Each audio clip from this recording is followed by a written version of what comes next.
Hello, my Be Health Empowered family. Welcome back to another episode of Excuse Me, Doctor. My name is Dr. Melissa Clark. Always, please feel free to call me Dr. Mel. And we're here doing what we do each and every week, bringing you the health information that you need to make wise health decisions, not just for yourself, but also for your family and for your entire community. And if you are tuning in for the first time, we really, really appreciate you and hope that you hit that like button if you're checking us out on Facebook and that subscribe button if you're checking us out on YouTube. We really appreciate you for that. And then, of course, if you are a longtime Be Health Empowered family member, you know that we cannot do this without my wonderful co-host, Miss Lila Mays, Mr. Wayne Bruce. What is the word for the day? How y'all doing? What is the word for the day? We lost the compadre. That's the word for We the day. lost compadre, What searching in for our the lost entire compadre. compadre?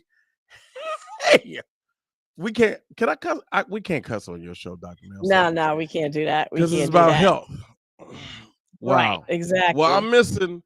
I feel like I'm missing you. Singing to Lila. Where's Lila?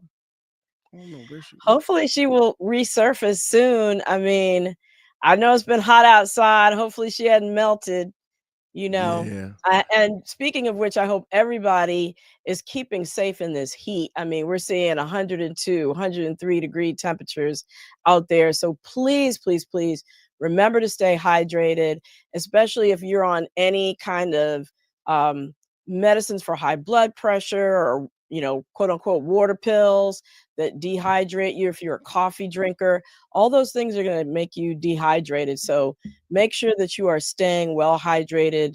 Those 2 liters of water. Yeah. If you're out there working in the heat, you're going to need more. So just stay safe out there because it's that So time of year.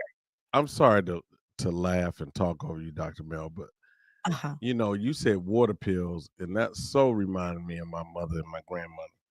Baby, I Yeah, gotta take my water pills. And I didn't that's know as that's a what we kid. call them. I didn't know why they would like be yelling at everybody, get out the bathroom. I didn't know about that stuff, you Yeah, know. right. I didn't know. Because you take them, you got to go. And Oh, here she is Miss Lila magically May. appeared. When you I said know water there's a pill, glitch in the matrix. She's magic. well, we are so happy to have you, Lila. How you doing? Thank you. I'm glad to be here. I don't know. There's a glitch in the matrix over here. So Oh but wow. I am very happy to be here. I'm glad you glitched back. That's So that's what? what's So what's most up? important. That's right. So what is up for this week? What are we getting into today? So look, all right, let's talk about something we don't nearly talk about or we don't celebrate enough. That's black men showing love for each other, not in crisis, not in competition, just in connection. That's what I Yes. Yeah. Strong friendships, real conversations, inside jokes, and loyalty that runs deep. Y'all act like y'all just be watching the game, but that's just the surface stuff. you do know that. Exactly. You do know And that. this is Men's Health Month. And so that's why we're talking about this really important topic tonight. And research shows that these kinds of friendship bonds can have powerful effects on your health. Strong male friendships for all men, but especially Black men, can really Yeah. boost mental health, reduce stress, and even help you live longer. Right. So share this to all the men in your life if you're not a man, and share this to your brothers and cousins and family.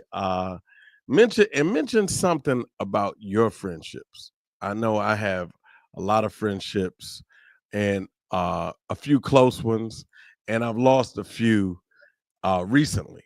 And so, but today we're just spotlighting the healing power of brotherhood, right? The kind that lifts you up, keeps you grounded, and reminds you who you are.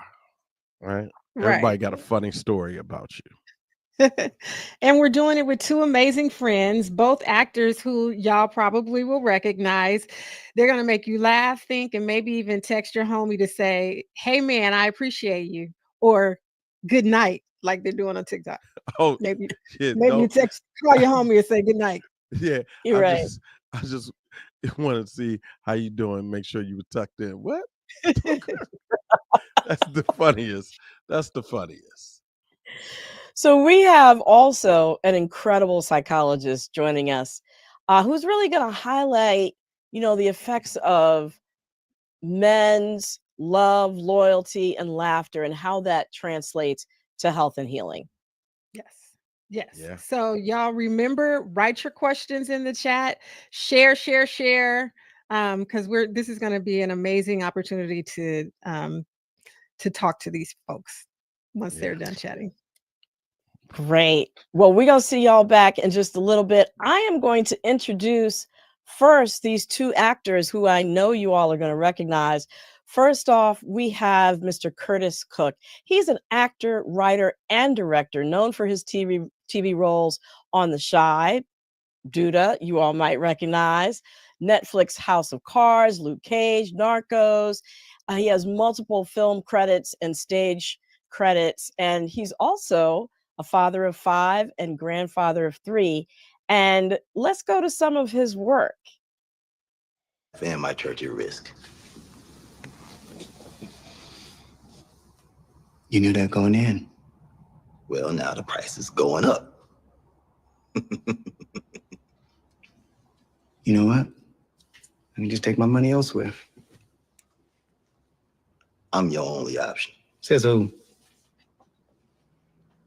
Says me.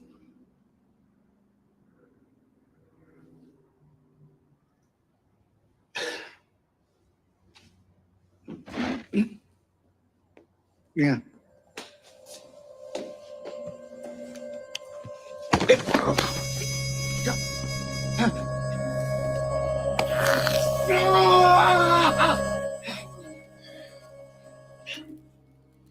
A deal is a deal. Do you understand? Understand?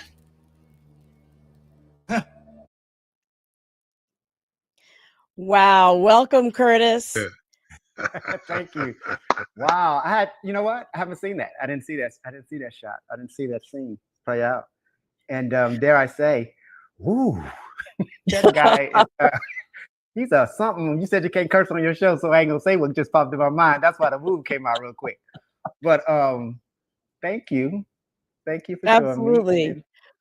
We Yeah. are delighted you are here, and that you are here with one of your longtime friends, and I hope what you did in that scene you've never done to him.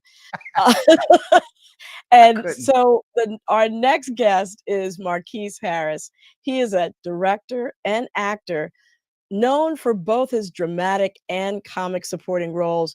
You've probably seen him on Grey's Anatomy, NCIS, The Good Doctor, HBO's comedy series Vice Principals, and ABC's The Crossing, a show that I absolutely love. And he's soon to be on an upcoming P-Valley episode, so watch for that. And let's see some of his work. Those are our rules. Listen, we've done everything you've asked of us. And Agent Wren, she assured us that we were on a path to citizenship. Now she's gone and walls are going up. It's not what you think. But this is not a prison. You make promises, but you don't have the power to keep them. You're just another one of their lapdogs. You want to be a good dog? Here.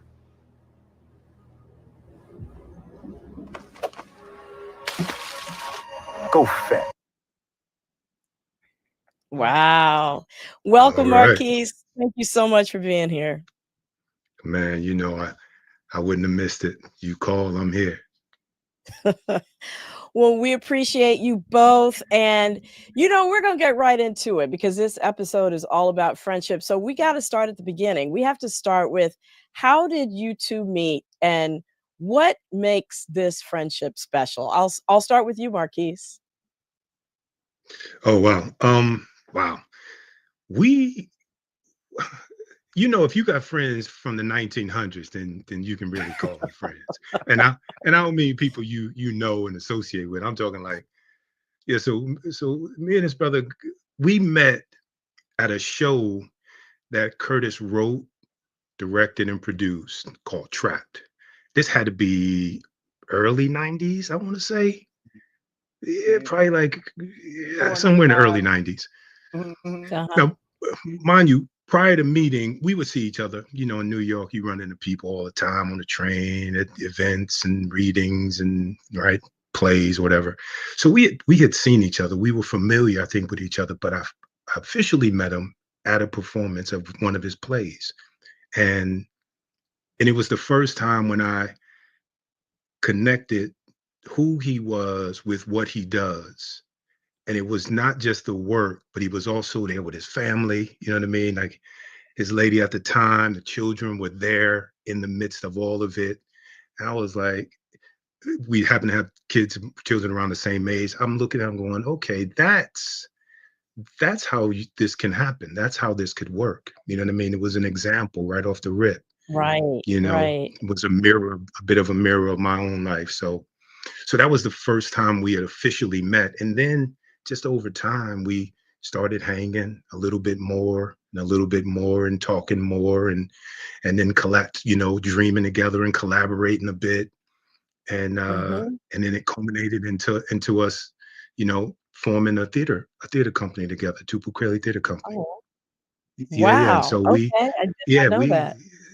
we did some really, I think we had 2 solid seasons of original work, and we would solicit work from friends or other writers that we appreciated, and we put up a plethora of really good work with Okay. a collaboration of artists and friends that we all had. And Mhm. one by one, people started pilfering off, right? People were getting noticed and getting called out to LA, the big house. LA, people getting called and Right. people were disappearing. So we started to sort of thin out a bit. But our friendship remained, through it That's all. what Yeah, yeah. that's a great. That gives me much more understand. I didn't even realize that you all had worked together so closely. So, Curtis, what would you say makes this friendship special? What makes it have survived all these years since the previous century? Right. Well, first of all, I want to say that everything he just said is a lie. And I don't know this brother. He called me the other day and he told me that he had my children. And if I didn't do this, I would never see my grandchildren again. So I'm here. No. What makes it so We special? know you have your priorities straight. That's good. What makes it so special? Like, I think it's the acceptance. You know what I mean? Like I think when we have conversations or when we discuss anything, we may not agree on everything we do, but we accept what the other person is bringing to the table without much judgment. And that's hard to find for me anyway. I'm a loner in nature, so I don't have a lot of friends. But whenever I talk and call, and me and Marcuis talk, it feels as if I'm almost talking to another side of myself. I mean, we are the same, but we are so different. He's big-hearted, he's open, he's understanding, he's strong, and I'm just an old begrudging old dude that's sitting on the side saying, nope, I don't like it. You know why I don't like it? Because they shouldn't be doing it. That's wrong. And he's like, yeah, it's wrong, but what if there's so I think it's the acceptance that makes it special. I mean, he said the story about when we met at the theater company. That was really special. But it was another time I want to mention. It was I don't know if it was before that meeting or after that meeting, but we were at an audition for something. It might have been a commercial or whatever. And it was one of those kind of like cattle calls. So it was like loads of people there. And at the end of the audition, we both kind of got finished at the same time. And we were in New York City. And I felt like we were probably down on like 20-something street. But after this call, we just started talking. And we walked from like 23rd Street to, I want to say, almost like 66th Street, just talking. Wow. And we didn't know each other, but at the end of that, I was like, it it was another black dude. It was another guy in the business doing what he does. But I was like, I could actually talk to this dude. Like, and I felt like I could talk to him about anything. And that has been through the course of time. Anything we talk about, I mean, we talk about our children, we talk about our parents, we talk about our dreams, we talk, I mean, openly and honestly. And this, I've only had that kind of relationship with my blood siblings. And so I think it's number one, I would say acceptance. I'm long-winded, as you could tell. I was think it would be acceptance would be one of the main things, and respect. Acceptance and respect that makes it so. Yes, no, that makes sense. And I heard something you both said in different ways was Marquis used the word mirror and you said another side of me. And so it sounds like you see yourself in each other, right? So maybe can you share a moment where your friendship really kind of got you through a tough time emotionally? And we'll start with Curtis. Oh my goodness. When hasn't it? Yeah, right. You can see if you can pick one. Right. So, I mean, in this business, there's like everybody knows, there's hills and valleys, and and we're men of certain age, right? And sometimes you get to a point where you honestly feel like, when is it possible? Can it happen? And in the course of that, you still have responsibility as a husband and a father that you have to take care of your family. So that pressure even gets heavier on you, right? And my wife is very understanding, but sometimes it's like, maybe because she's not in the business, she doesn't fully understand how hard or how heartfelt and how heavy it is inside, right?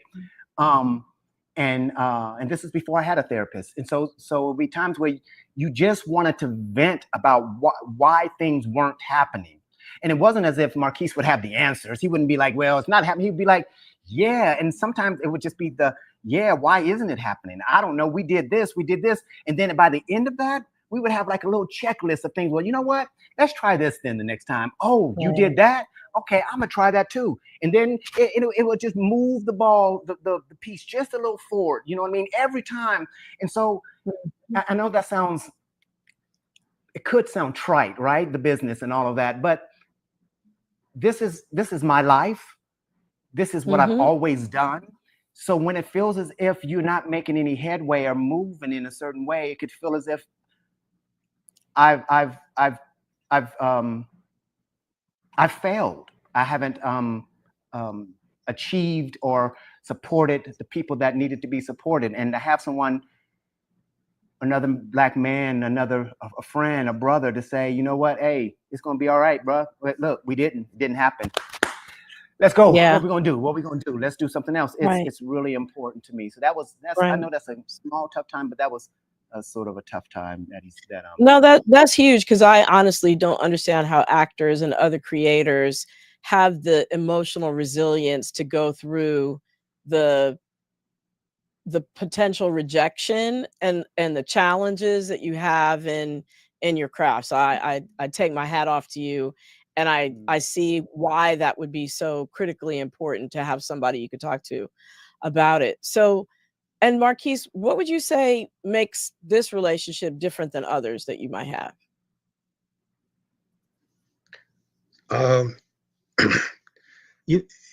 Curtis mentioned this earlier. This sort of acceptance, this transparency, right? This ability, and so it's interesting. Vulnerability gets a bad rap, right? This idea that being vulnerable. A lot of guys I know sort of shun away from that because there's a negative connotation sort of attached to it. But I think I don't mind being vulnerable, because I think along with being vulnerable comes a bit of discernment, right? Understanding and knowing who you can be vulnerable with. And so for those who are watching who are like, yeah, vulnerable, I can't do vulnerable, I'll just say transparent, right? You know, there's a level of transparency that enables growth in a way where there's accountability, right? It elevates this accountability factor, and then also the way we talk and communicate. There's often an elevation in emotional intelligence, right? That just in our understanding of the way we're doing life, and Right. together and in this parallel sort of universe, right? Our children, as I said, are like, in the same age range, off to college, and so we are navigating the very same terrain. And so it is Hmm. absolutely fantastic to have someone who you can do that with without all of the noise, all of the stuff, all of the Hmm. connotations, right? That people sort of attach to real brotherhood, real friendship, because that's also partnership as well, Right. Right. and that's really fantastic. Yeah. No, I hear you, especially with the transparency, vulnerability, and emotional intelligence. I love that. We're going to put a pin in all of those because I'm going to come right back to you all because I'm going to bring in Dr. Spears into this conversation because Yeah. some of those themes you touched on are just right. They're ripe for the picking for his commentary. So I'm going to bring him in. Dr. Kenneth Spears, he's a licensed clinical psychologist. He's a staff psychologist at El Camino College in LA, Los Angeles, California, and also a mental health consultant for the Los Angeles Job Corps Center. So has expertise in talking about how these things pertain to young people. Welcome, Dr. Spears. Thank you so much for being here. Thank you so much for having me, Dr. Mel. Absolutely. So um, let's start off with the big picture. Why are male friendships such an important yet often overlooked component of men's overall well-being? I think the answer to that is right in the question. I think because they are overlooked, as if we don't believe that we can have this closeness and be vulnerable and be transparent when we actually can. Oftentimes, we're socialized to be very restrained, especially emotionally restrained, to not speak with emotional words and be too intimate, when actually those are the very traits we need to establish meaningful connections with each other. Makes total sense. Um, and a lot of times, sorry, men's friendships often revolve around things like sports or um, you know, games, things like that. How might that affect their ability to form deep, meaningful friendships? Well, I think it's a great place to start, but at some point you have to go beyond that. It's kind of difficult to be open and to talk about things that are really affecting you in a group environment.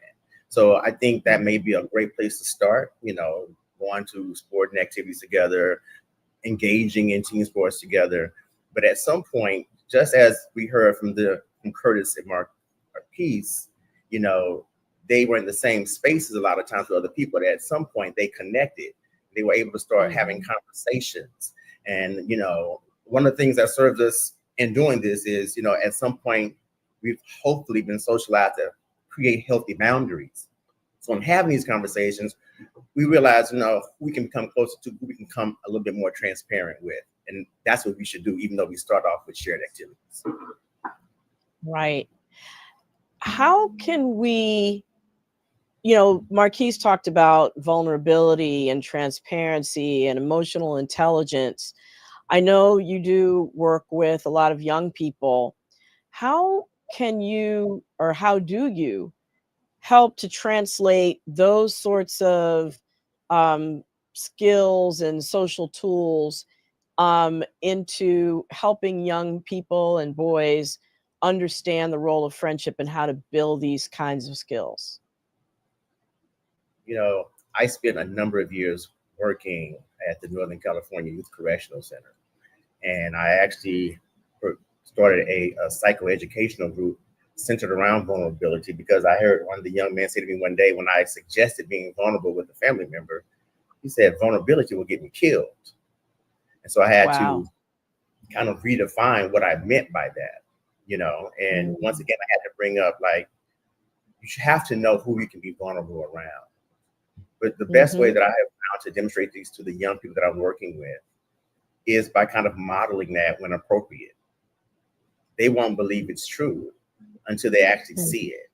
And so in the spaces that I work in, it's often there are opportunities for me engaging with staff members or colleagues when I feel it's appropriate, and I can kind of model that for them so they can understand how that can be beneficial for them.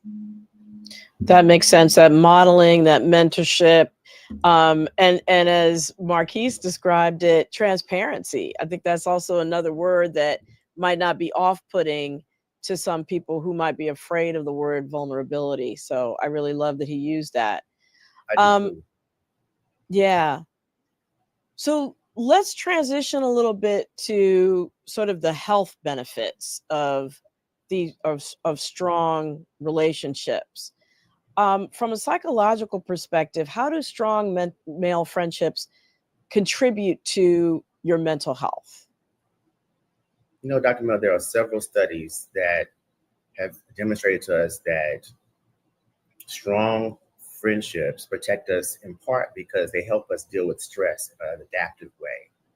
You know, one study found that strong friendships and connecting with individuals who you found supportive even lowered the way your blood pressure responded to stress.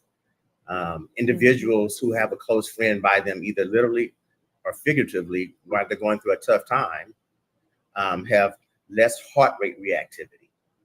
So we know that poor mental health is a large contributor to morbidity and mortality among Black men.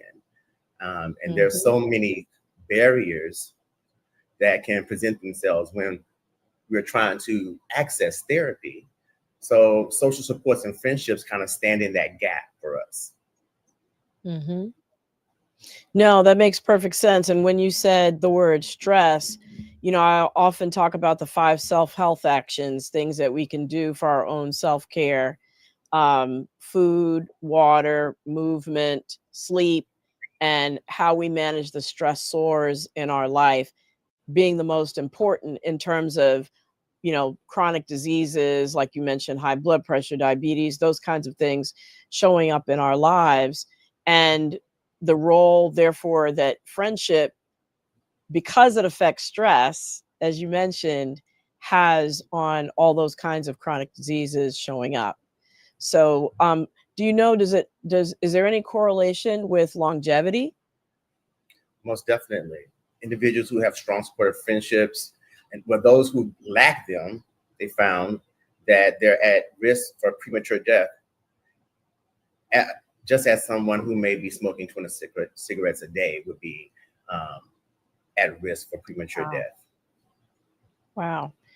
That is truly profound. I want to bring Marquis and Curtis back because I want to understand a little bit more about how friendship has evolved over time. So I'll ask Marquis first on this one.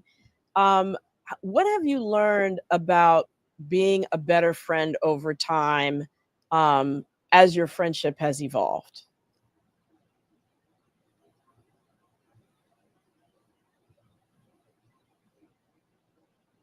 I think we might be having some. Okay, I think I'm there now. Okay. All right. You know, something we both mentioned earlier that you highlighted is how Curtis and I have sort of, our lives have paralleled each other at different points in our friendship. That, you know, it was always helpful and easy to look to him for help through some tough moments. And what that has shown me is how to be a better friend as well, right? How to show up in the same ways, right? For him.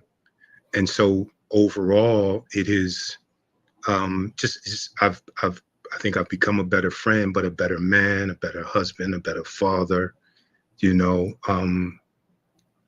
my life has definitely been elevated, you know, in our nearly 30-year friendship, because we have been friends this long.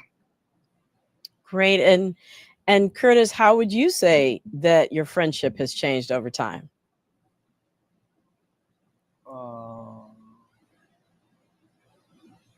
Yeah, time has changed it. I mean, and I mean that because like the children got older, right? And so different things will come up.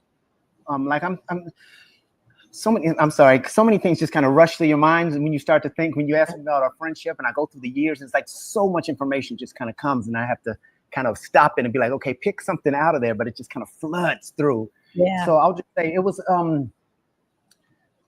like you said, I have 5 children. My last 2 are twins, a boy and a girl.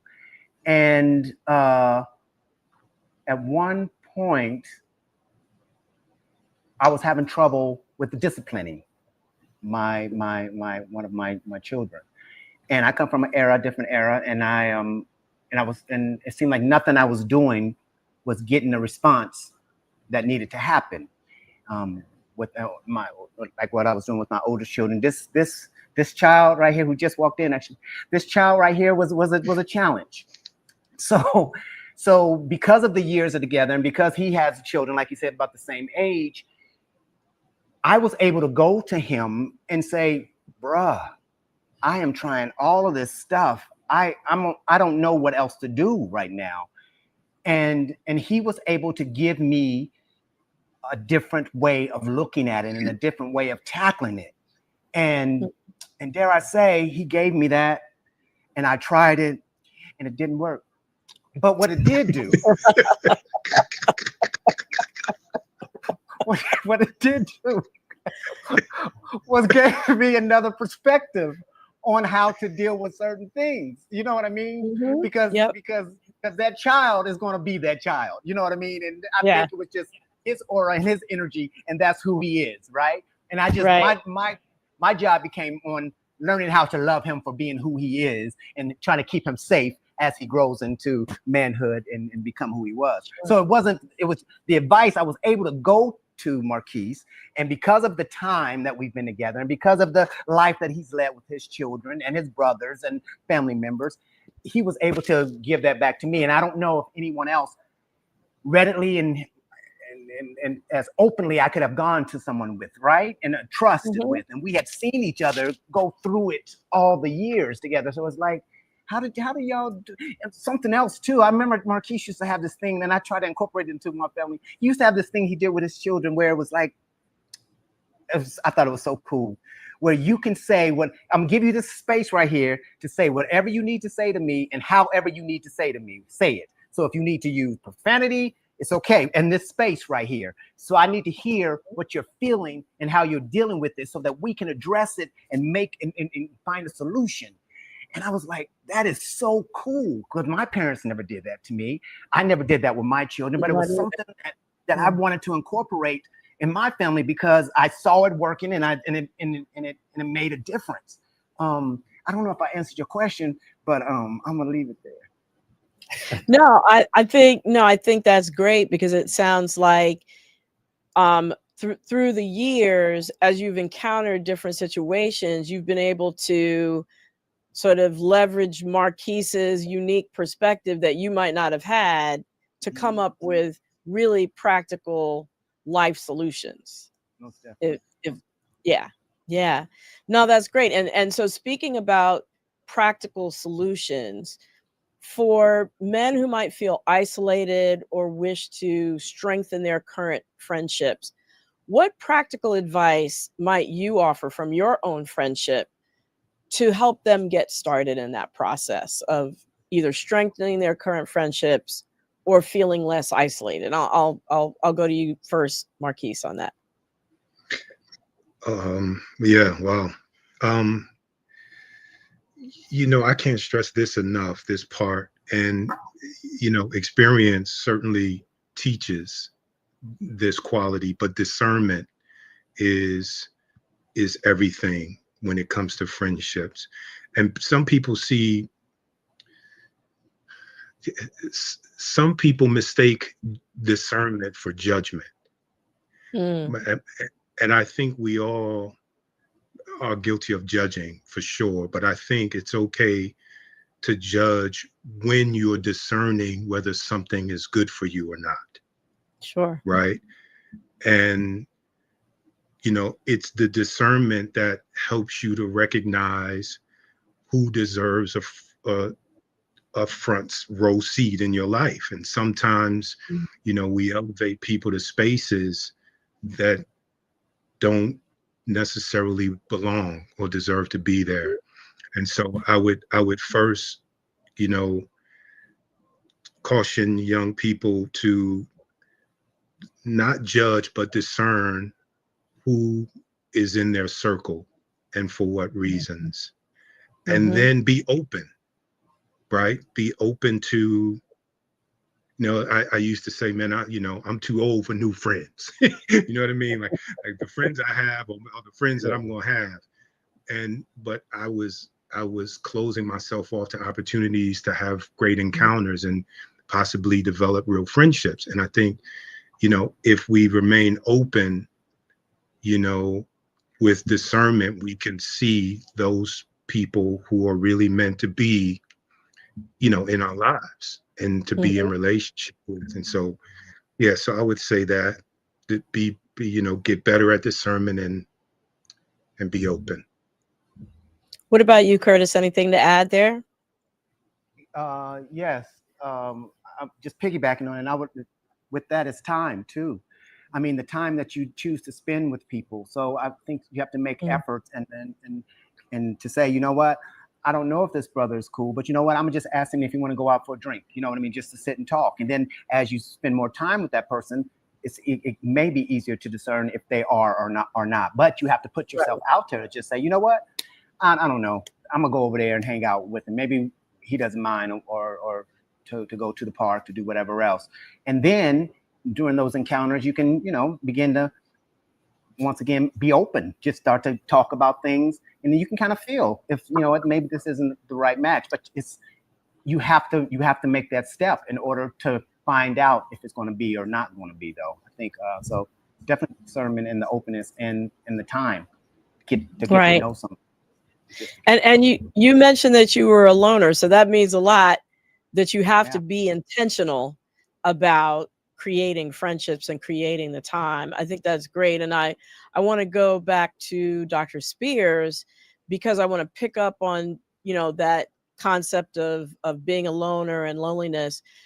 How would you say that the fact that there's research suggesting that loneliness can be as harmful as smoking or obesity, how do friendships buffer men against those kinds of risks, especially as they age? And I want to pick up on that thread that Marcuis left about, you know, I got all the friendships that I need, you know, I'm shutting it down. Well, yeah, yes. So we also know that, you know, as we age, men have less friendships and less friendship circles. So it becomes really important to stay open, as he spoke about, to making new friends, being vulnerable, being open, and putting yourself out there. If not, the isolation, you know, can increase negative thinking, critical thinking, overthinking, and all those things can lead to depression and anxiety. And while interventions for mental health can be helpful for that, while you're not connected to your mental health provider, those social supports can be very effective and very helpful. Yeah, I think Curtis mentioned the importance of, well, he didn't have a therapist at the time, and how that friendship really helped in terms of, you know, having a sounding board and having someone else to talk to. And this is a question for everybody in today's sort of digital world. I'll start with Dr. Spears. How is social media and remote work influencing the way that men connect?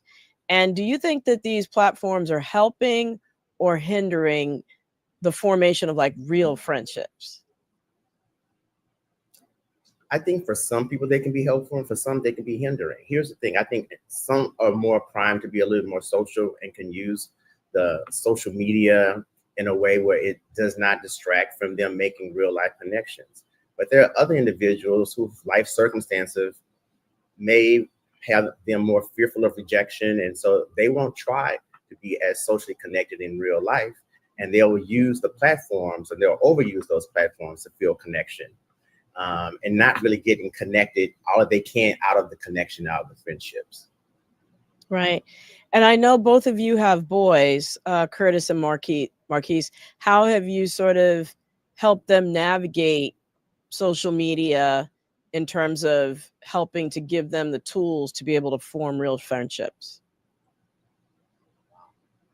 I don't know if I have, to be totally honest. I was thinking the same thing. Well, Bro. can I say something about the MEL? Sure. What I enjoyed hearing earlier when Curtis and Marquis were talking, and Curtis was speaking about taking the advice from Marquis about how to deal with his son. Mm-hmm. You know, not only was that like sharing of information and support, but in creating a space where your children can say anything they want to, what you're doing is you're also teaching your children how to express themselves. And that is another tool that they're going to be able to use in forming meaningful connections. Absolutely. So you didn't even know you were doing that, did you?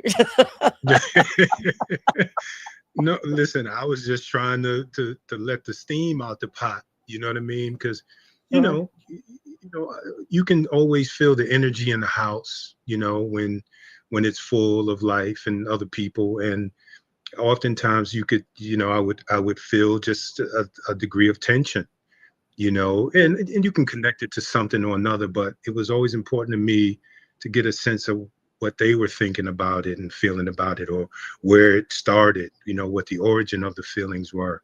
And so, and it really was born out of the one thing as a parent I've always wanted was to have a real open line of communication. Mm-hmm. And that was my way of telling them and showing them that no matter how bad it seems or how rough you think my response might be, there's always a place for us to communicate. And then we can go from there and figure the rest out. And so I found that has really helped. Yeah.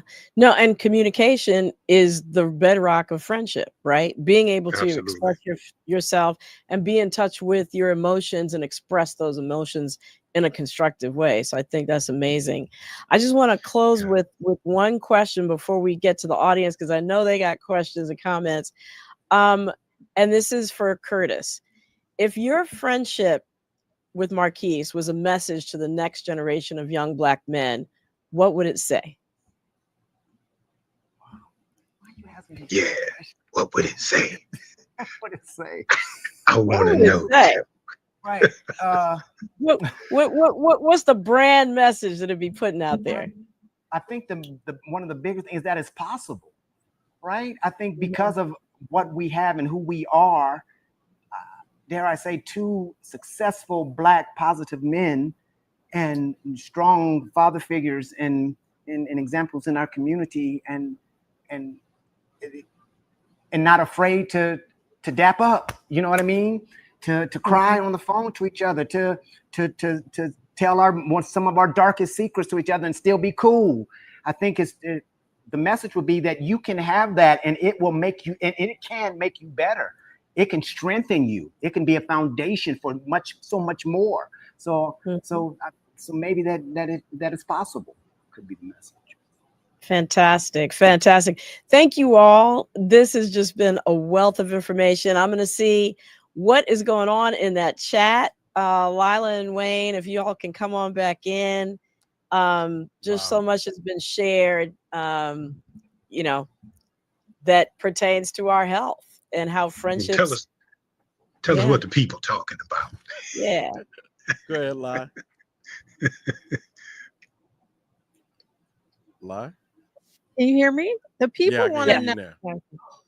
The people want to know, how do the women in your lives support this friendship?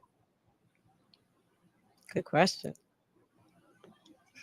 You want me to go? Well, look,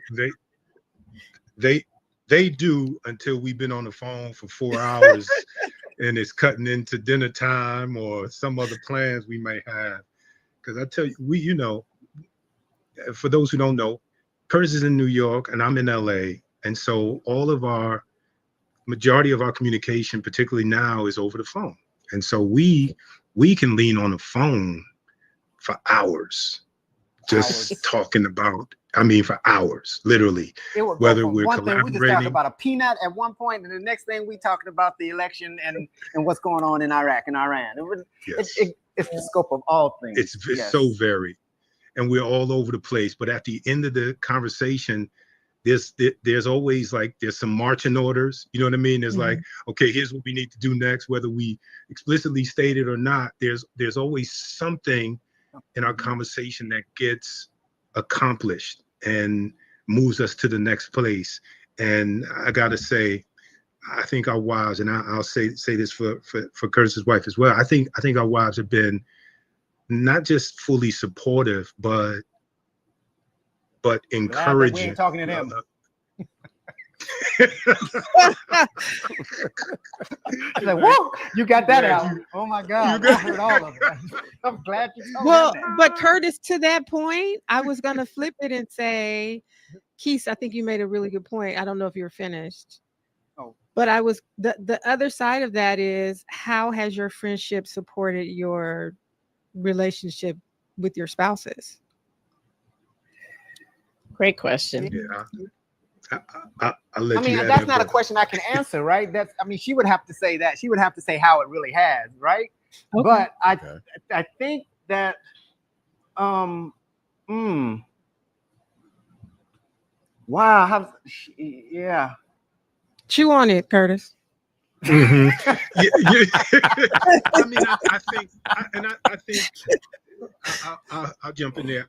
I think, because naturally, men of a certain age that have children that have been married, double-digit years. Like, we both have been married more than 15 years. You know what I mean? Mm-hmm. And so our commitment, not just to our families, but to our wives, to our children, is a thing that we have and hold in common. So we can always. What inevitably happens is we'll realize, oh, you're going through that too? Yeah, I'm kind of dealing with the same thing. And then we talk it out, and it's like, yeah, that actually helped me. I can take this and walk it out in my shoes, And so I think it naturally happens because, again, we've been in parallel universes, walking this journey together.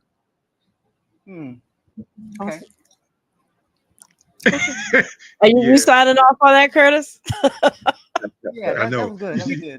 We're gonna roll with that. With that. So we have a question for the audience.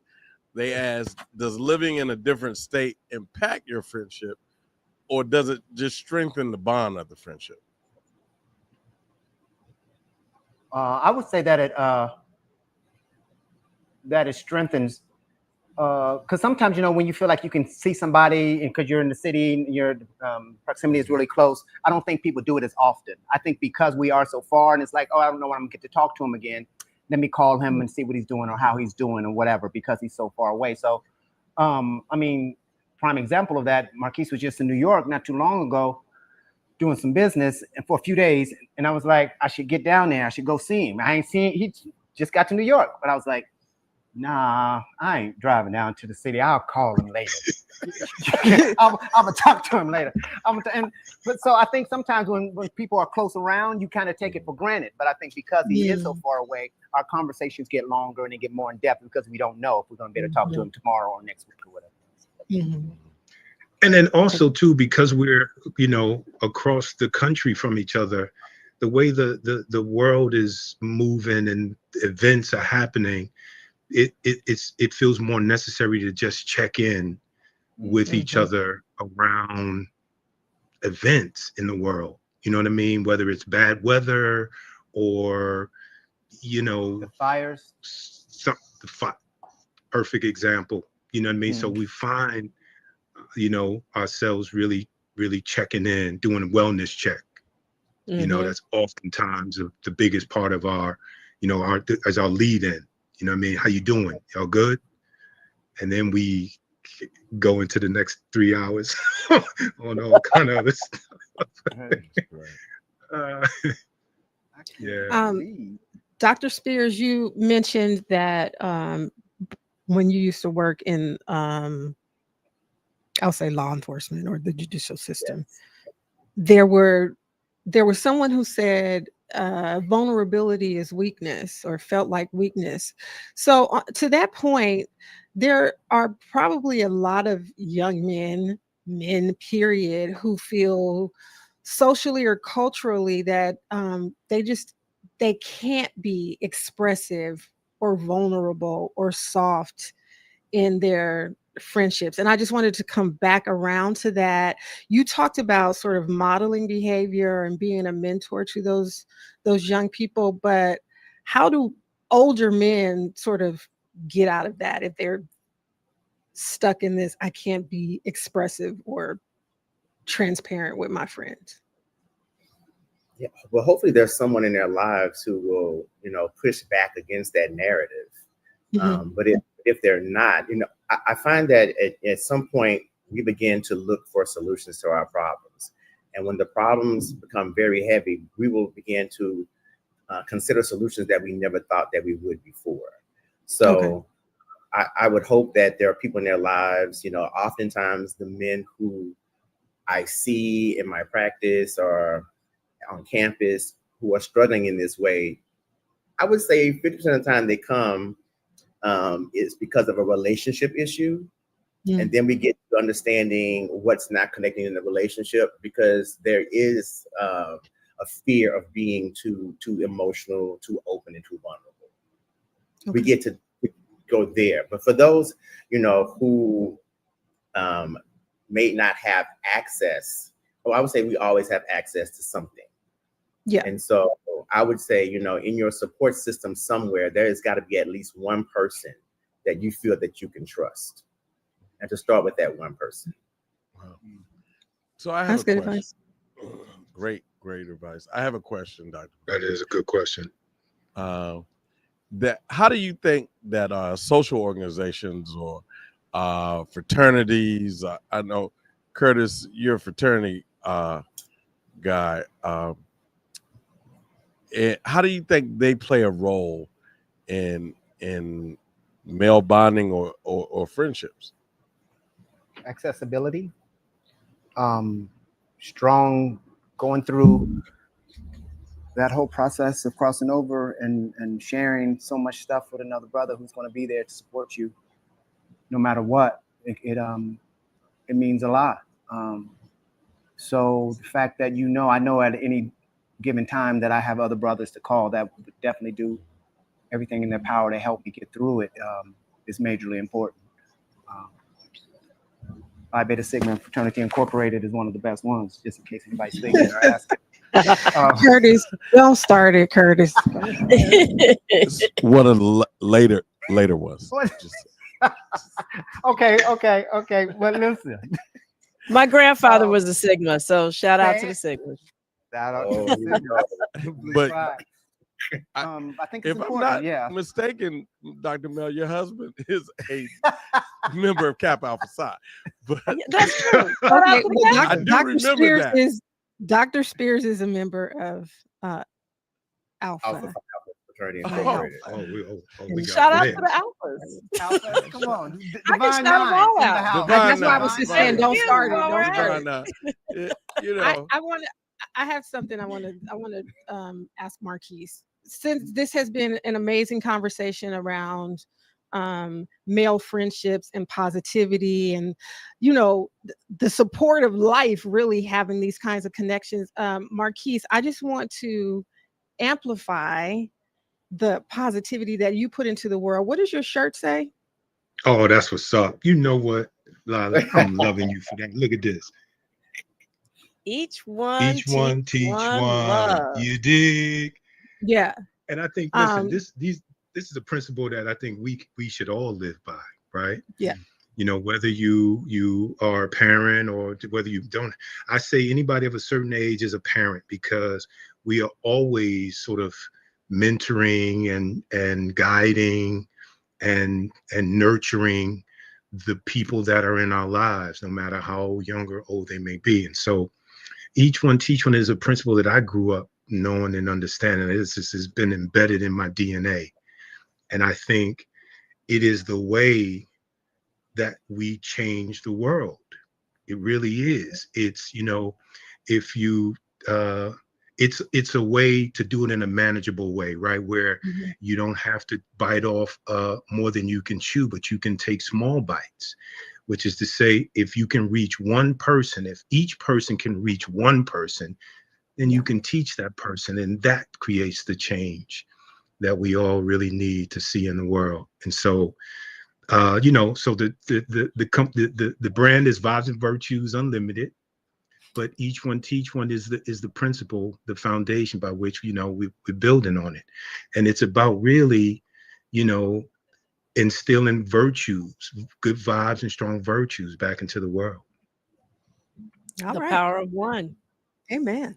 So where Thank can you they for find asking that? that. So I am Marquis is my handle on IG, and in my handle, in my IG, you can click the link in the bio, and it'll take you straight to the page, and then you can sift through all of the various designs and color waves and sizes and choose the one you love. I think there's something there for everybody. Yeah, yeah. Right. Fantastic. And where can the folks find you, Curtis? On Marquis's IG with the Each One Teach One. All the shirts. Yeah, there you go. No, That's where he'll be. that's where I'll be. I mean, on Instagram, Curtis Cook. I mean, I try to answer people back on there, but it becomes a little overwhelming sometimes, and I don't want to be mad at folks, but that's probably the easiest way to get in contact with me. Yeah. All right. I And do what want about to make a correction. I am Marquis is my personal IG. Vibes and Virtues Unlimited is the brand, the brand name, and the letter N. The letter N. Vibes and Virtues Unlimited. All right. And what about you, Dr. Spears? The best way to reach me is on my website. My practice is Wellness Our Way Psychological Service, and it's wowpsych.com. WOWSYCH.com. Wow. Come on, Wow Psych. Wellness Our Way. Wow. Come on. All right. Wow. I mean, we haven't really we've talked about the power of friendship, but I do want to make sure that everybody knows one of the things that Curtis said, he didn't have a therapist yet. So you know, I think it's important that everybody he said everybody get in touch with their mental health. It can be, you don't have to wait till you have a problem. It can be your preventive maintenance. Yes. So commercial out there for thinking about and focusing on your mental health in this Men's Health Month. We thank each of you, Dr. Spears, Marquis, Curtis. Thank you for giving of your time and your wonderful advice, sharing your stories and your wisdom and your wit. We really appreciate you. Of course, my fantastic co-host, Lila Mays, Wayne Bruce. Yeah. Thank y'all. Yeah. Hey, and until I see you, remember, be wise, be well, and be health empowered. Take care.